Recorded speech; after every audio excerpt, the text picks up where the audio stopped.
Good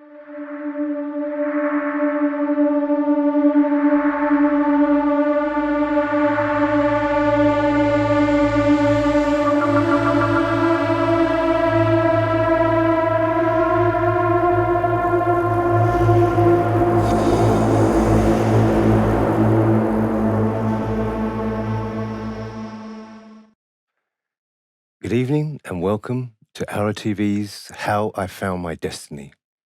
In this series, I have profound conversations with a variety of people who are walking the spiritual path, and they share with me their personal, their unique, and sometimes emotional journeys that lead to the ultimate in destinations, the home of divine love, His Divine Eminence Gohar Shahi.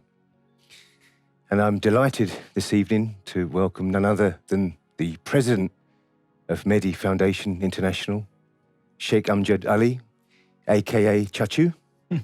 So welcome to the show, Amjad. It's really nice. It's been such a excitement for you to join this show this evening. People are really interested in your journey, which stretches back a long, long way. Yep. So let's start with your childhood and a bit about your upbringing and where it all started for you. Gohar Shahi Marhaba. It is my pleasure, and I'm honored to be here in your program. And Brother Steve, I was born in Abu Dhabi, the capital of United Arab Emirates. Yes. And I spent about 29 years in UAE. So, being born in a Muslim family with a Sunni background, so my parents would always have a respect for Sufis and saints, and that's what they taught me. So whenever we used to go to Pakistan on holidays, they would take me to the shrines of these Sufi saints in Pakistan. And I would see people, a lot of people giving a lot of respect to the grave and, To the graves of the saints. Yeah. Yep. So, and on the other side, in Abu Dhabi, we used to go to the spiritual gatherings Right. every Thursday. Yes. Even in my childhood, when I was, I remember, like, I started when I was 8, 9, and then onwards. So there were people, I would say now, the so-called saints. Yes. But at that time, yeah. those were the saints which I thought were how the saints would look like. So we would go into the gatherings, we'd see people dressed in heavily coloring, as you see in the Yes. Yeah. the quote of these, yeah. So you see people in different colors, in orange, green, big turbans, Right. long rosaries, and flowers and everything. So that's how, at the back of my mind, I thought maybe this is this is how I can recognize a saint. Right. That he would look different from the common people. So, and then my parents they even didn't know that what could be, what they could get, what type of blessings should we get from a saint. So they would go to them and, they would tell them about their worldly life and they would ask them to pray. And that's what they taught me. Yes. That when you go there, just tell them that you want high grades in your school. Right. So that was my understanding, that a saint, if he prays for you, you would get high grades in the school. In school, yeah. So whenever I visit them, I would say, okay, please pray for me that I would get good grades in my final exams. And then in one of those gatherings, I met Hafiz Nadeem. Right, yes. So he he was singing, the Wow. praise Yeah. of Prophet, Naat we say in Urdu. So he had such a nice voice, and me and my elder brother, we were both in that gathering. So later on, when the program was finished, he came to my brother and he started to talk about some saint. Right. There's a saint in Pakistan, and they're about to come and visit Abu Dhabi. So they then exchanged the numbers. Yes. And Hafiz Nadeem said that I will call you when they will arrive in Abu Dhabi.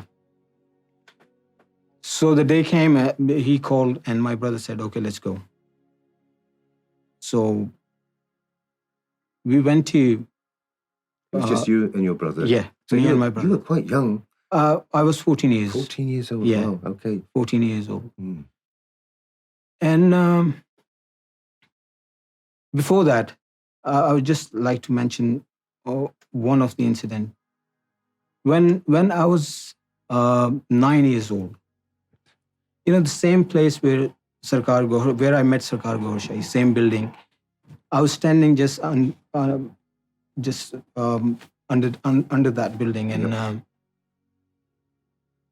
I don't know. I mean, I can't remember that, but I was talking to some of my friends of my age, and I was telling them about Imam Mahdi. Wow.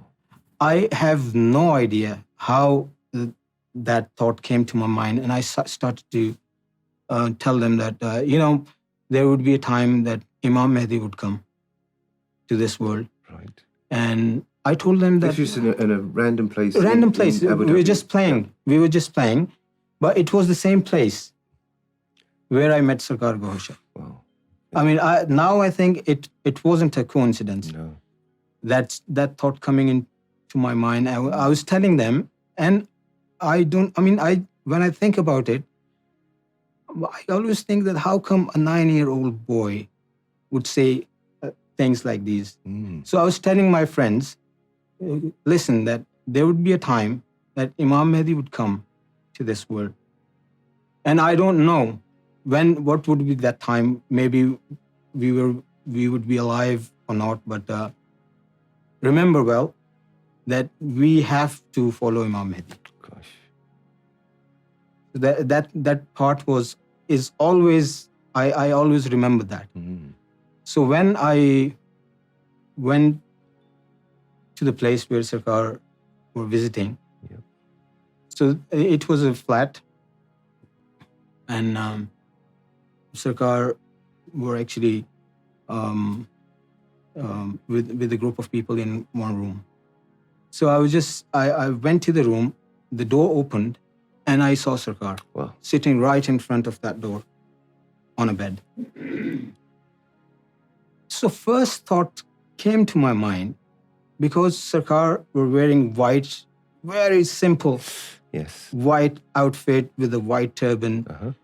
So simple, but yet so majestic. Wow. That I couldn't forget that moment. So I just went there and I sat at the feet of Sarkar. I didn't know what to say. I didn't know what will happen. I didn't know what Sarkar Gohar Shahi is saying. But there was Nadeem was sitting right beside me.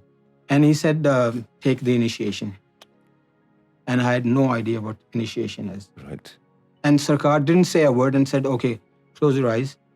I closed my eyes and Sarkar said, repeat after me, Allah, Allah, Allah, 3 times. And then Sarkar blowed on me and then said, okay. So I just, I stood up and I sat a little, away from Sarkar, and there were other people coming in, taking initiation. So at that time, I just kept looking at Sarkar's face, and I didn't know, something was happening inside me. Yes. My heartbeats were so fast, and the feelings were totally changed, and I was just wondering what's happening. I never felt that in any of the gatherings, in any of those saints which I've met before Sarkar. Yeah. So being a 14-year teenager, I didn't had any idea about religion, about spirituality, about anything. I was just, we used to play Yep. and then go to school. And all these other things like spiritual gatherings and no idea why we were going, because family was going there, so we would follow them. So then Sarkar started to, talk about the heart initiation and, spirituality. But Brother Steve, I didn't understand a word. I didn't know what Sarkar Gohar Shahi are speaking about. Right. No idea. And then that meeting ended and I went back home. And that night, when I went to bed, I couldn't sleep because my zikr started. Yes. And I could feel Allahu, Allahu, Allahu in my heart. And 1 hour, 2 hours, 3 hours. And I was so, I was thinking that what is this? Gosh.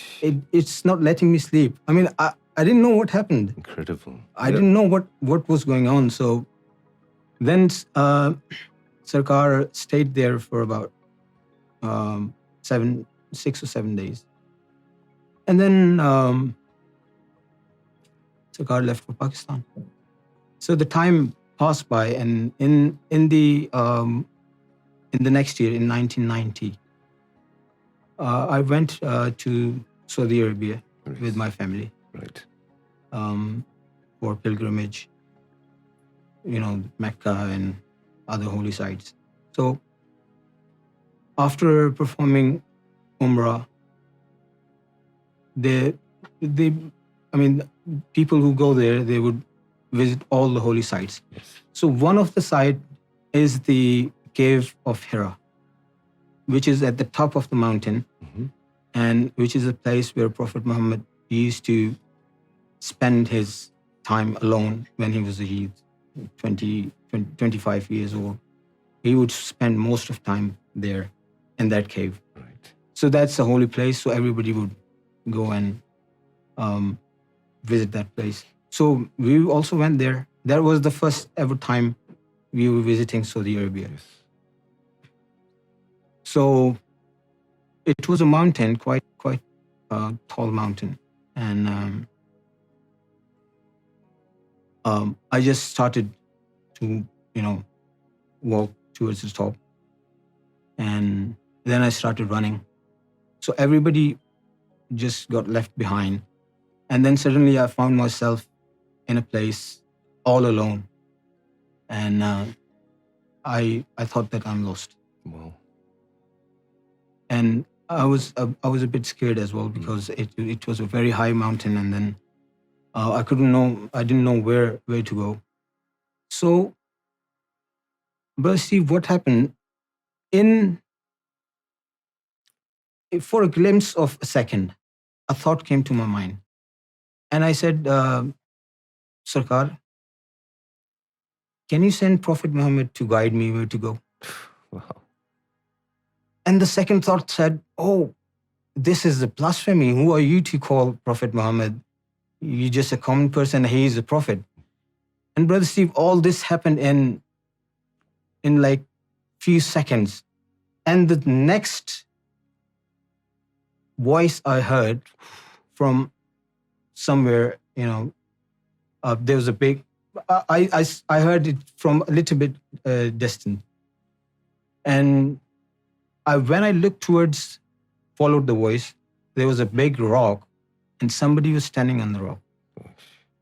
And he called, that person called me, "Oh, my son." Wow. And that was in ancient Arabic, because I was born in Abu Dhabi, and I used to watch these old Arabic dramas where they would tell the history of Prophet Muhammad. So that particular word, "Ya Bunayya," "Oh, my son." So, and then that man who was standing on the rock, he said, "I am Prophet Muhammad." Oof. Wow. So I was just taken aback. I had no idea what to do or what to say. I was just frozen. And then he said, "Son, do you see those arrows on the rocks. Just follow that, and you would get to the cave of Hira. And as they pointed out, I was looking on towards those arrows, and I just followed those arrows, and there were some people coming from that side, and then just wanted to say something, and I look at that rock, and there was nobody. Gosh. I was totally, amazed. I don't know. I mean, I don't have words for those feelings. So, But that's interesting. When you were in Abu Dhabi and you were meeting other saints, yeah, you were asking about school results. Yeah. But now this time you had the confidence, you had Allahu in your Yeah. heart, you had the confidence Yeah. to ask for Prophet Muhammad. This is the difference, isn't it? When I think about it, I think that how this thought came to my mind. Wow, yeah. I mean, it's... And the next thought, I thought this is a wrong thing to ask. To ask Sarkar. But it just came... Yeah, and then, I mean, it was in no time. Within seconds, everything happened. And that, that meeting, the effect of that stayed on me for 3 days. I didn't speak to anybody. I kept quiet. And then there was another thing that should I tell somebody or should I not? Yes. Because they would used to say that if you have seen Prophet Muhammad and he was not Prophet Muhammad and you say something on his behalf, then you get yourself in trouble. Right. So I kept quiet. So in the next year, 1991, Sarkar came back to Abu Dhabi. Wow. So that was the gap of 2 years. 2 years. And by that time, I had few meetings and sittings with Hafiz Nadeem. And I really want to thank him. Yeah. Because he taught me so many things. I really, in those 2 years, my interest and my love for Sarkar developed. And I couldn't wait to meet Sarkar again. And because I was a student, I didn't have money to go to Pakistan to visit him. Right. And my parents wouldn't take me serious if I tell them that I want to see Sarkar. They would say, "Oh, you're just a kid. Why would you want to go on your own to visit Sarkar Gohar Shahi?" And we don't know Sarkar Gohar Shahi. So at that time, only me and my brother were, Right. Following these teachings. So in 1991, Sarkar came back to Abu Dhabi, and some incident happened, and Sarkar stayed at our place. Right. In our house. So that time I asked Sarkar about this, Well, yes. what happened. It's the first time you'd ever spoken about it. Yeah, first time. I didn't tell anybody. So I said, Sarkar, I have seen this with my open eyes, and I'm not sure if I've seen Prophet Muhammad or what happened that day. So Sarkar said, one thing you always remember, that if somebody says that I am Prophet Muhammad, then he can none other be other than Prophet Muhammad, because Satan cannot do that. He's not allowed to do that. Right. He could, direct to somebody and say that he is prophet, but he cannot say that I am prophet. So whatever you have seen is true. Wow. And you have seen Prophet Muhammad. Wow. So, and then in that Sarkar's visit, there were times I would sit with Sarkar alone, nobody else, for hours. And I had no idea that maybe Sarkar would need their privacy. Maybe I should go. And even Sarkar never asked me to leave. So Sarkar sitting there, I'm sitting in front of Sarkar, looking on the floor. And whenever I would look at Sarkar, I would see Sarkar looking at me. So those moments, and then that was 1991. So then a year later, in 1992, I went to Pakistan. Right. So by that time, because my parents would say, it's okay, you do Allahu, you do zikr, but being so much involved and leaving everything else is not good. And I would tell them that it's not in my hands now. I cannot leave this now. Right. So in those, in those years, I found out that when I went to, I had a wish, because when Sarkar came to Abu Dhabi, there were not many people, very few people. Yes. So I thought in 92, when I went to meet Sarkar, I thought maybe because Pakistan, there are so many people, I don't know if Sarkar would recognize me. And I wish if when they see me, Cool. Yes. they recognize me, that who I am. So 92 was also the year when I met HDE Gohar in Karachi, Right. first time. And then we went to Sarkar's town, which is Kotri. So there were a few people, about 6 or 7 people traveling in the same car. We went there. And then Sarkar was sitting in their garden. And we sat all around Sarkar. And then one of the guy, he started introducing people. This is, he just used to say his name and his place. Then he started, one after another. And when he came to me, Sarkar said, no, I know him. Sarkar said, I know him. You don't have to introduce him. So that was that was the time when I felt that everything I wish, I think about, Sarkar knows about it. Yes. That was the first time when this, thought came to me, and I believed that, because it was happening one after another. So that was 92, and then Sarkar came to Abu Dhabi again. And then one thing I understood, that if I have to get close to Sarkar, I should follow Sarkar on the international tours. Right. So now at that time I was just, I was not working. I was a student. I had no idea how to do that. But I had a wish to, I would listen. Some people would say that Sarkar are going to Europe or any other country, and I would wish I would go with Sarkar. And so the time kept passing by, and in 1996, December, I traveled to USA with Sarkar. Well, 96. 96. That was my first travel, and that was my first visit to USA as well. And in my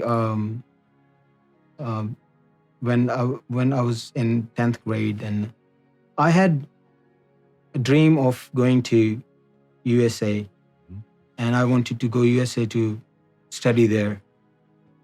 So both things came together, traveling with Sarkar and going to USA. Right. So Sarkar were there for about 2 weeks in USA. We went to Washington, D.C., Yes. Virginia, Mother's place. So meeting people and Yeah, giving yeah. zikr, and you were present during those times. The thing is, at that time, because later on I'll tell you how it changed. At that time, my only goal was to be with Sarkar. Nothing else than that. I didn't know about the teachings. I didn't know about anything else, except that I have to be with Sarkar. I have to be in their company. Right. So that year, 96, when we were in USA, Sarkar, and this was the third time. maybe third time or maybe many of the time before. That time, Sarkar, when I went to the USA, and there was a gathering, and people were doing zikr in that. So everybody was doing Allahu. I was also sitting there, and during that zikr, I saw that, from here upwards, I saw that there's Sarkar's face here instead of mine during the zikr. And I had no idea what is this or what's happening. I kept looking, and then after zikr, I went to Sarkar. Sarkar was in the room upstairs. Yes. So I went to Sarkar and I told them about what I saw, and then Sarkar said, "You know what it is?" I said, "No, Sarkar, I don't know. Please, you tell me." So Sarkar said, "This is the stage of Fana fi Shaykh." Gosh. And I really, Yeah. I had no words to say. I was taken aback. I always had a feeling, a wish. I always wished to be a Fana fi Shaykh, but I didn't know what Fana fi Shaykh is. Right. Hearing from other people or reading in the books, but I didn't know what Fana fi Shaykh is. But I always wish that may Sarkar make me a Fana fi Shaykh. So that happened in 1996. And then when we were coming back from USA, Sarkar said, you want to stay in USA? I said, no. Sarkar said, you always wished to come to USA. Now you're only here for 7 days. You should stay and enjoy your trip. I said, no, Sarkar, I'm not here for USA. I came with you. I want to go back with you. So we came back with Sarkar, and from USA we came back to Abu Dhabi, and then Sarkar left for Pakistan. And from that year onwards, I was present with almost all the trips. Right. I traveled to South Africa, I traveled to Europe, UK, and many other places with Sarkar. Yes.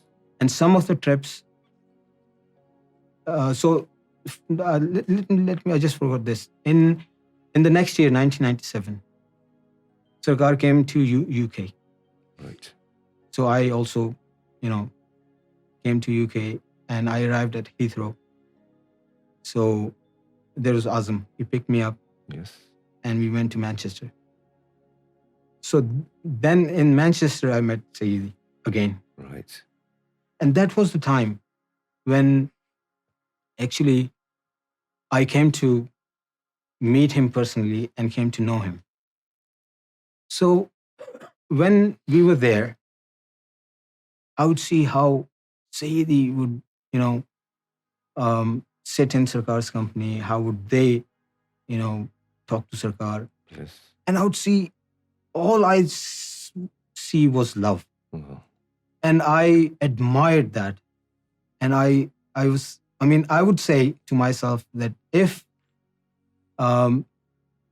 there is a love in the physical, presence, that it is. That's it. Yeah. Yeah. So there straight away, I felt that connection with Sayyidi. And I spent a lot of time with him in that trip. Right. So he would tell me about Sarkar's love. So then that was the time the things went to the next level. So before, it was only my feelings, Yes. no knowledge. So then the time when I met Sayyidi, then I came to know the personality of Sarkar, who Sarkar are, and about Imam Mahdi and everything. Yes. And then I would think that I've been in Sarkar's company for so long, and I didn't know that Sarkar Gohar Shahi is Imam Mahdi. Right. So that feeling I always, whenever I wanted to be in the company of Sarkar, I would feel scared that I don't know how to give respect and how to talk to Sarkar. Yes.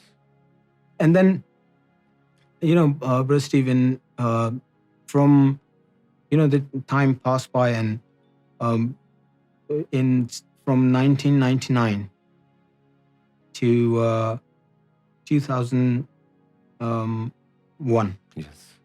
So I stayed with Sarkar in USA 6 months, every 6 months. Sarkar would say 6 months in USA and then come back to UK and then go again back to USA. So in those, I spent about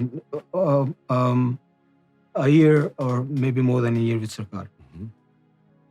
And in 2001 October, we came back. Me, Sayyidi, Sarkar, we all came back from USA to UK. Yes. And then after that, I went back to Abu Dhabi. So before that, I saw a dream, and I saw that Sarkar. I saw Sarkar in my dream, and they said that you must move to UK and live with me. Mm. That was in October 2001. One. And in November 2001, that day, the occultation, Yes. Sarkar adopted occultation. And I was in Pakistan, and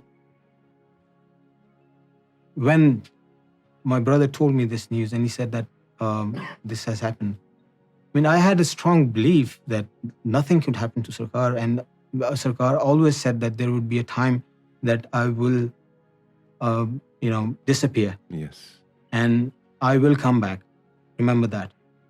So, but I could see, people, all those people who would believe in Sarkar dispersing and, going away, leaving, and, it was a time of, very difficult time. Yes. And there was one man, Sayyidi, Yes. Sufi Master Yunus Al Gohar. Sufi Master Yunus Al Gohar, who at that time, who was calling upon each and every person who loved Sarkar. Wow.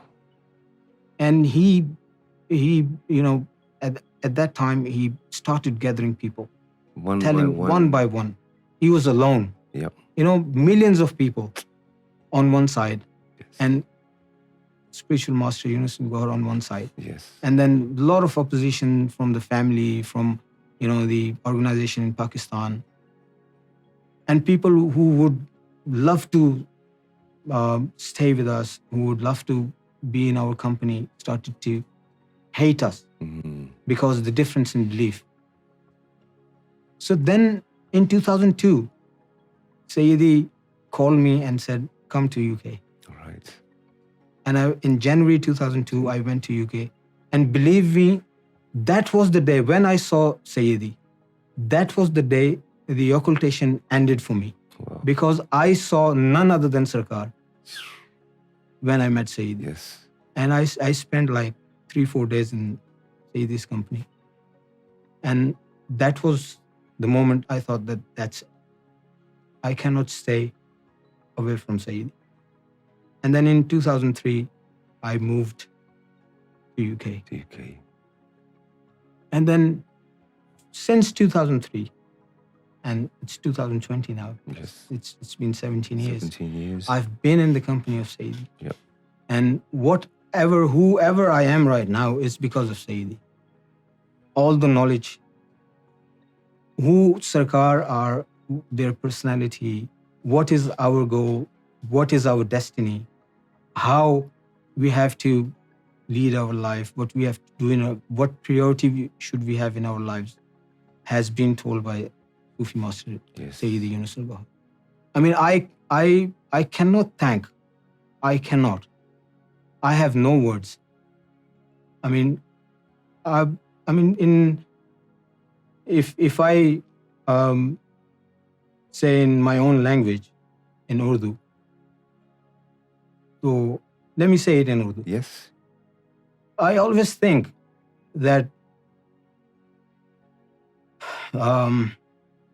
even if I peel my skin off and give it to Sayyidi, I cannot thank enough, whatever he has done to me for the worldly life and for the spiritual life. Wow.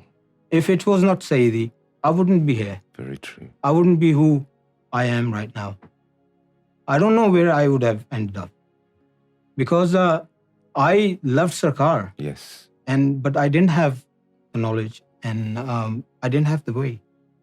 But through seeing, you saw it firsthand, the love that Sufi Master had for his divine eminence. You saw that in person, and then afterwards you saw that bravery and determination of saying to people, no, it hasn't finished. Come, there will be a return of his divine eminence, and we must all stay together. And you saw one man doing voice. One voice, gathering all these people. Right now there are thousands of people in MFI.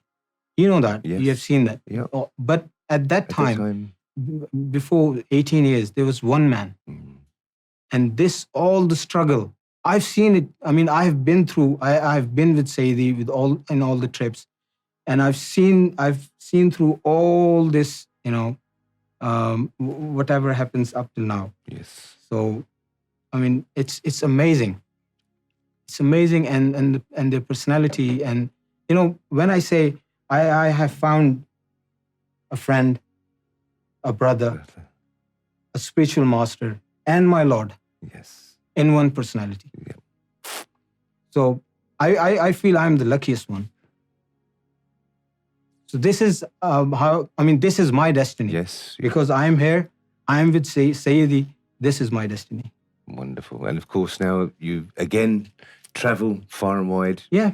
With his it's been, now from the past 4 or 5 years, you're also in the same traveling group. We travel to far and wide, and giving people initiation. It's looking at Sayyidi, what they're doing is one thing, but what they have given us when we initiate people, and we see people, started initiation, and they started to thank us. Yeah. But now we know that it's not from us. That grace is coming from Sayyidi. Yes. And the amount of spiritual power they have given us is amazing. You know that. You have experienced that. Wonderful gift. So, thanks very much for sharing your journey. Thank you very much. And what a journey it's been. From a 14-year-old who was lucky enough through Harvest Nadeem, and we've heard many stories of his great work right from the beginning. He's a wonderful guy. He helped very much Amjad on that path. And then, obviously, the initiation of the heart, and Allahu was pounding in your heart through hours afterwards. My gosh. And then that journey just continued until meeting His Divine Eminence Gohar Shahi once again in Pakistan. And then that's the first time you met Sufi Master as well, and that long relationship that's been going on for many years and many more years to come. So what a wonderful journey, and thank you very much again to Amjad Gohar for sharing that with us. And we'll be back again next week for more How I Found My Destiny. Thank you for joining us, and a very good evening to you.